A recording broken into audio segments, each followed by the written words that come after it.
Hey guys, welcome to my YouTube channel. अगर आपने मेरे चैनल को सब्सक्राइब नहीं किया है तो please do subscribe and bell icon के बटन को प्रेस कर लीजिए ताकि आने वाले सारे नोटिफिकेशन आपको पता चल सके। अभी तक अपन ने राजस्थान एक्साइज एक्ट 1950 जो कि राजस्थान आबकारी अधिनियम 1950 एक्ट नंबर सेकेंड है जो 1950 का, इसमें चैप्टर 5 तक है, वो डिस्कशन कर लिया था। आज करेंगे चैप्टर 6 जो सेक्शन 31 से लेके 38 तक है। इसमें लाइसेंस, परमिट एंड पासेज की बात की गई है, यानी कि अनुज्ञप्तियां, अनुज्ञापत्र या फिर पासेज,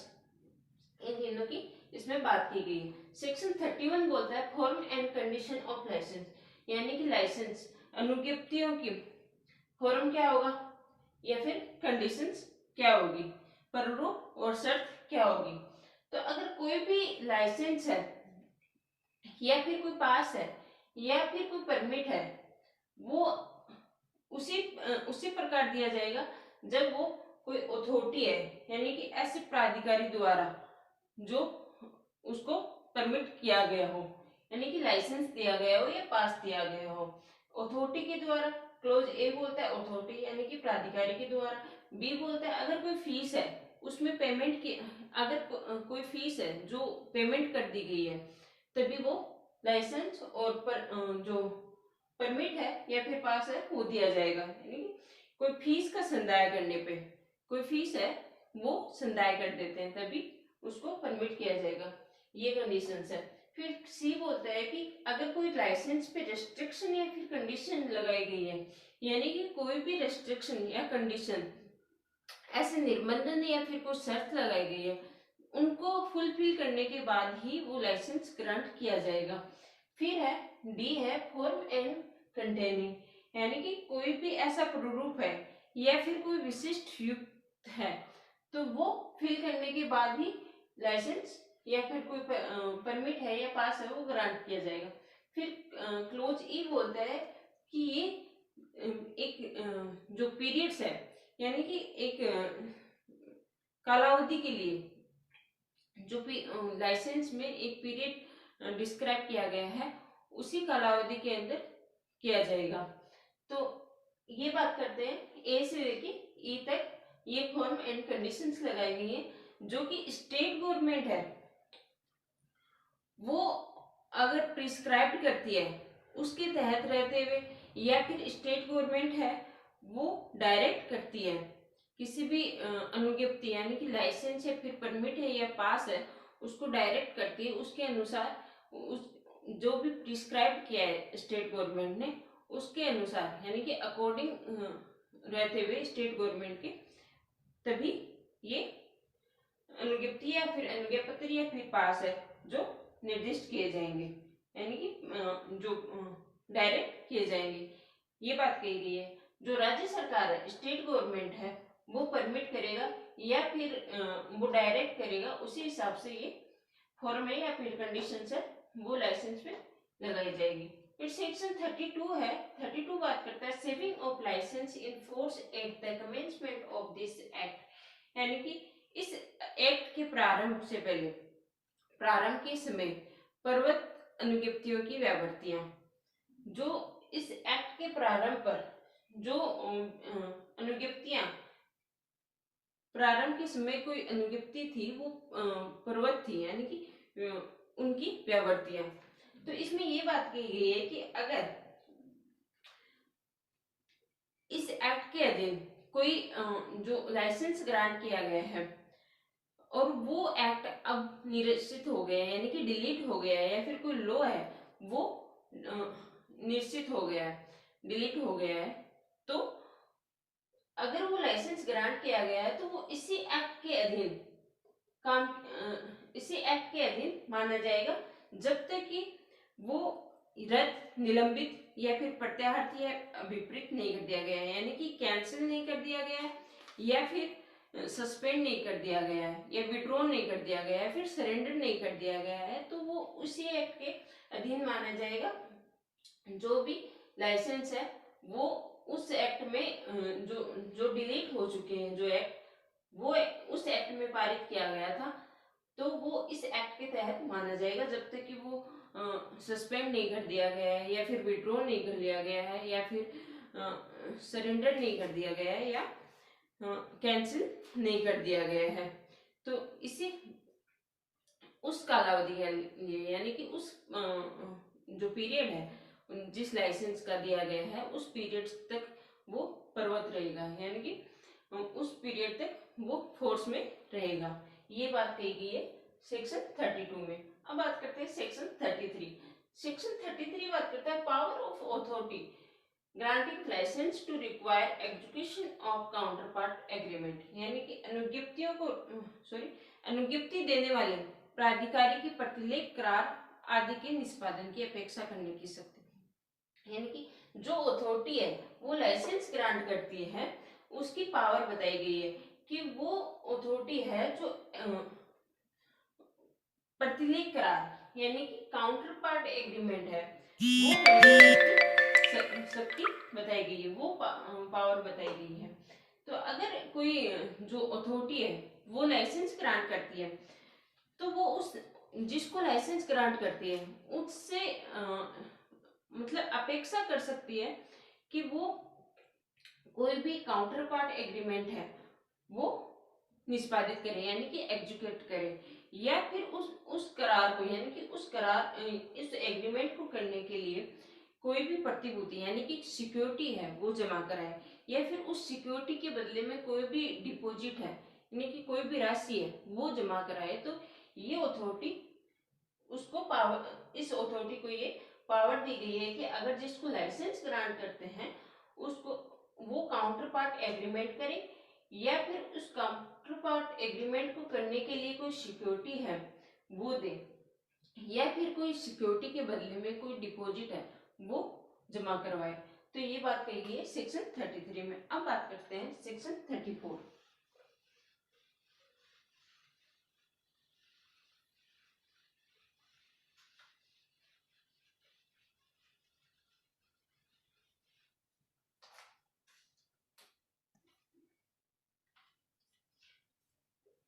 सेक्शन 34 बात करता है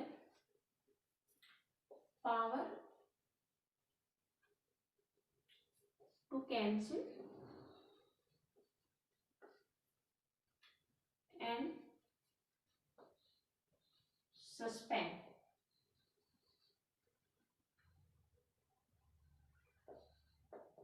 लाइसेंस,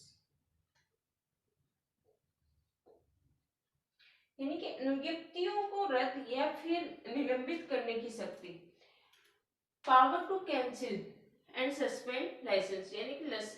लाइसेंस है उसको कैंसिल या फिर सस्पेंड करने की जो पावर है वो सेक्शन 32 में डिस्क्राइब किए गए हैं। तो इसमें बताया गया है कि जो अथॉरिटी है वो स्टेट गवर्नमेंट के अधीन रहते हुए, यानी कि स्टेट गवर्नमेंट के जो भी स्टेट गवर्नमेंट है वो प्रिस्क्राइब करती है उसके अधीन रहते हुए कोई जो अथॉरिटी लाइसेंस ग्रांट करती है वो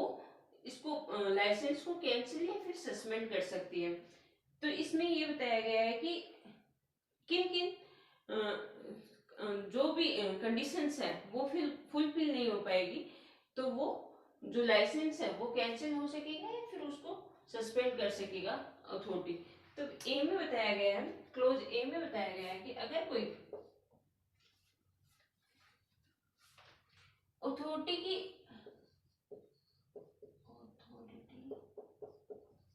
जो 34 का क्लोज ए बात करता है कि अगर कोई अथॉरिटी है वो लाइसेंस ग्रांट करती है और उसकी परमिशन के बिना जो होल्डर है वो उस लाइसेंस को ट्रांसफर कर देता है या फिर पट्टे पर दे देता है यानी कि लीज पे दे देता है, तो इसमें फिर ये जो लाइसेंस है वो अथॉरिटी कैंसिल कर सकेगी। फिर क्लोज बी बोलता है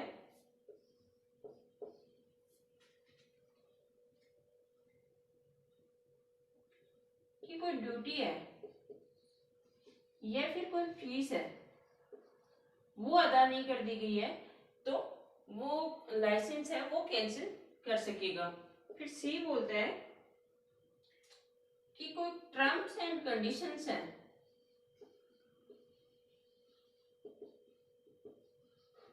कंडीशंस हैं जो लाइसेंस पे लगाई गई है और उनको ब्रीच कर देता है तो वो लाइसेंस है जो कैंसिल कर सकेगा। डी क्लोज बोलता है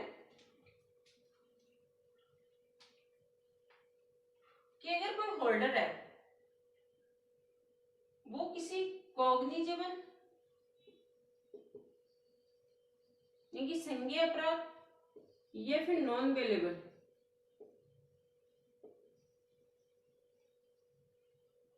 ऑफेंस करता है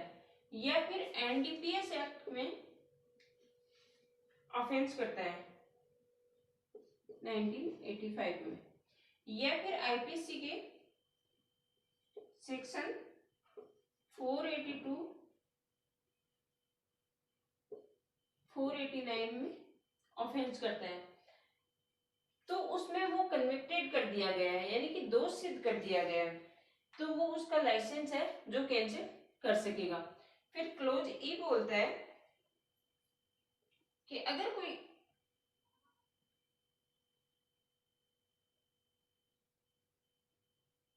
जो गारंटी है उसकी अगर वो आवेदन करता है यानी कि एप्लीकेशन देता है तो लाइसेंस कैंसिल या सस्पेंड कर सकेगा। फिर है क्लोज एफ। क्लोज एफ में बात की गई है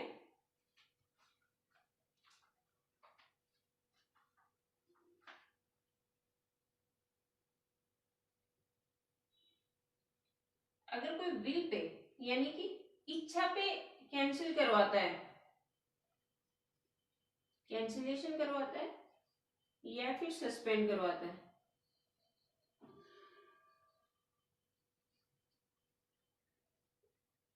तो ये बात कही है ए से लेके एफ तक यानी कि कोई अथॉरिटी है उसकी परमिशन के बिना कोई ट्रांसफर कर देता है या फिर लीज पे दे देता है जो होल्डर है वो, या फिर कोई ड्यूटी है या फिर फीस है वो अदा नहीं कर दी गई है, या फिर कोई टर्म एंड कंडीशंस लाइसेंस पे लगाए गए हैं वो उनका ब्रीच कर दिया गया है, या फिर कोई कॉग्निजेबल और नॉन वेल्यूएबल ऑफेंस करता है, या फिर एनडीपीएस और एनडीपीएस 1985 में या आईपीसी 482 से 489 में ऑफेंस करता है या वो कन्विक्टेड कर दिया गया है यानी कि दोषित कर दिया गया है, तो वो लाइसेंस है जो कैंसिल और सस्पेंड कर सकेगा। फिर ई क्लोज बोलता है कि अगर कोई ग्रांटी है वो आवेदन करता है यानी कि एप्लीकेशन देता है तो भी वो कैंसिल और सस्पेंड हो सकेगा। फिर एफ बोलता है कि अगर कोई अपनी इच्छा पे यानी कि विल पे कोई कैंसिलेशन या फिर सस्पेंड करवाता है तो इन कंडीशंस में लाइसेंस को कैंसिल और सस्पेंड कर सकते हैं। तो ये अगर ये कंडीशंस हैं तो जो अथॉरिटी है जो लाइसेंस ग्रांट करती है वो लाइसेंस को कैंसिल या फिर सस्पेंड कर सकेगी। फिर थर्ड बोलता है कि अगर कोई जो लाइसेंस है वो कैंसिल या फिर सस्पेंड कर दिया गया है तो वो जो होल्डर है वो कंपनसेशन या फिर कोई रिफंड है वो लेने का हकदार नहीं होगा, यानी कि उसको कोई भी कंपनसेशन या कोई फीस डिपॉजिट नहीं की जाएगी। ये बात बोलता है क्लोज थर्ड। फिर आते हैं सेक्शन 35 पे।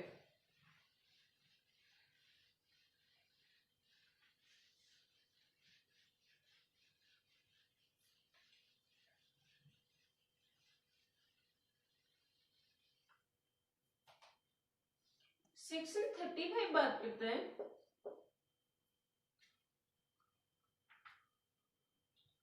Further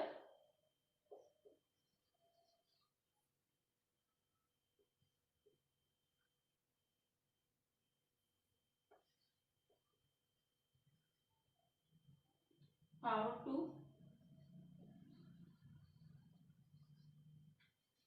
cancel licences. बात करते हैं कि further power to cancel licence यानी कि जो सेक्शन 34 में जो पावर दी गई है उनके अलावा जो अथॉरिटी है उनको पावर दी गई है लाइसेंस को कैंसिल करने की। तो इसमें ये बोला गया है कि अगर कोई 15 डेज के लिए कोई जो फीस है वो लौटाने पर तो अथॉरिटी है वो 15 डेज का नोटिस देकर या फिर विदाउट नोटिस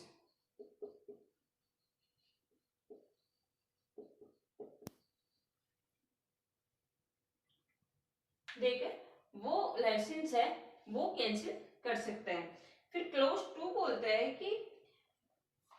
अगर कोई होल्डर है वो जो भी फीस है वो एडवांस में डिपॉजिट कर देता है, तो अथॉरिटी है वो राज्य सरकार यानी कि स्टेट गवर्नमेंट की जो भी फीस है उनको कट करके उसको वापस से वो जो डिपॉजिट एडवांस में दिया था वो वापस लौटा सकता है। ये बात सेक्शन सब क्लोज 2 में दी गई है, यानी कि रिफंड कर सकेगा। अगर कोई एडवांस में पेमेंट दिया गया है तो जो भी अमाउंट है वो स्टेट गवर्नमेंट को कोई अगर दे रकम है यानी कि स्टेट गवर्नमेंट को कोई अमाउंट जमा कराना है तो वो जो पेमेंट है वो कट करके उसको वापस से रिटर्न कर सकेगा होल्डर को, जो अथॉरिटी वो।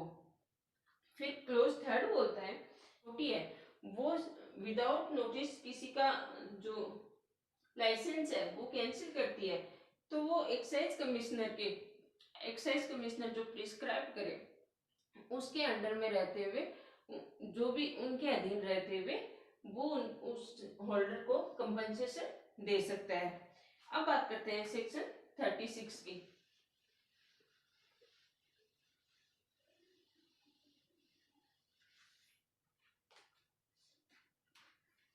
सेक्शन 36 बात करता है surrender of licence to sell by retail.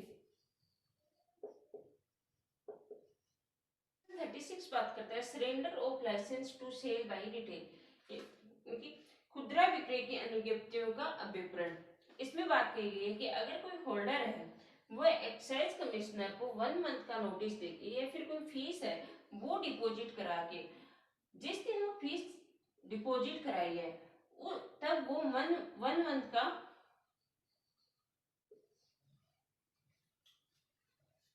1 month की जो लिमिट है यानी कि 1 मंथ की जो अवधि है उसके अवसान हो जाने पे तो वो सरेंडर करवा सकता है, अपना लाइसेंस है सरेंडर करवा सकता है। ये बात कही गई है सेक्शन 36 में। अब बात करते हैं इसका प्रोविजो। ये बात करता है कि अगर एक्साइज कमिश्नर है सफिशिएंट रीजन लगता है कि जो भी लाइसेंस है वो सरेंडर किया गया है तो वो उसके लिए सफिशिएंट रीजन है तो वो जो होल्डर है उस पे जो भी फीस है उसको कम कर सकेगा या फिर उसमें वो छूट भी दे सकता है। ये बात कही गई है इसकी प्रोविजो में। अब बात करते हैं सेक्शन 37।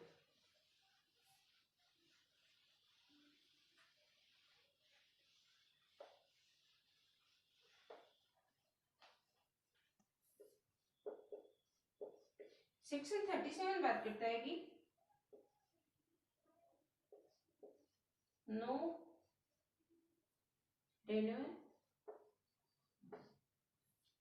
ऑफ लाइसेंसेस और कंपनसेशन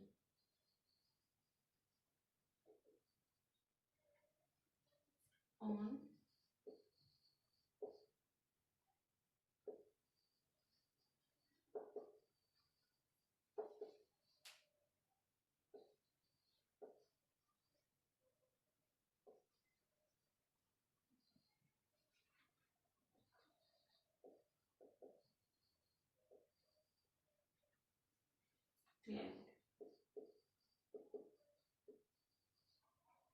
सेक्शन 37 बात करता है कि नो रिन्यूअल ऑफ लाइसेंस और कंपनसेशन ऑन डिटर्मिनेशन और रिन्यूअल ऑफ लाइसेंस क्लेम, यानी कि कोई भी क्लेम नहीं कर सकता है कि लाइसेंस का रिन्यूअल कराने के लिए या फिर उसको कंपनसेशन लेने के लिए जो कि लाइसेंस के नवीनीकरण के लिए कोई भी उसमें दावा नहीं कर सकेगा। ये सेक्शन 37 बात करता है कि उसके मुआवजे के लिए कोई दावा नहीं कर सकता या फिर उसके नवीनीकरण के लिए वो दावा नहीं कर सकता। ये बात कही गई है सेक्शन 37 में। अब बात करते हैं section 38।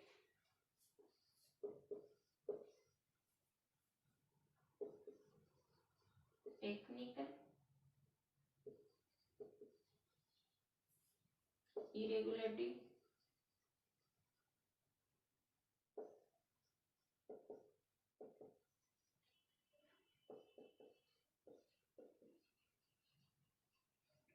Technical irregularity in licence, अगर कोई अनुज्ञप्ति में यानी कि लाइसेंस में कोई टेक्निकल डिफेक्ट आ जाता है या फिर इरेगुलरिटी आ जाती है या फिर कोई ओमिशन हो जाता है, तकनीकी त्रुटि या फिर अनियमितता या फिर लोप के कारण लोप हो जाता है किसी भी बात का, तो उसको इनवैलिड, उस लाइसेंस को इन कंडीशंस पे इनवैलिड नहीं समझा जाएगा। ये बात करता है सेक्शन 38। सेक्शन 38 का क्लोज 2 बोलता है कि अगर कोई टेक्निकल इश्यूज यानी टेक्निकल इरेगुलरिटीज आ जाती है तो वो जो डिसीजन है वो एक्साइज कमिश्नर का होगा। ये बात सेक्शन 38 बोलता है।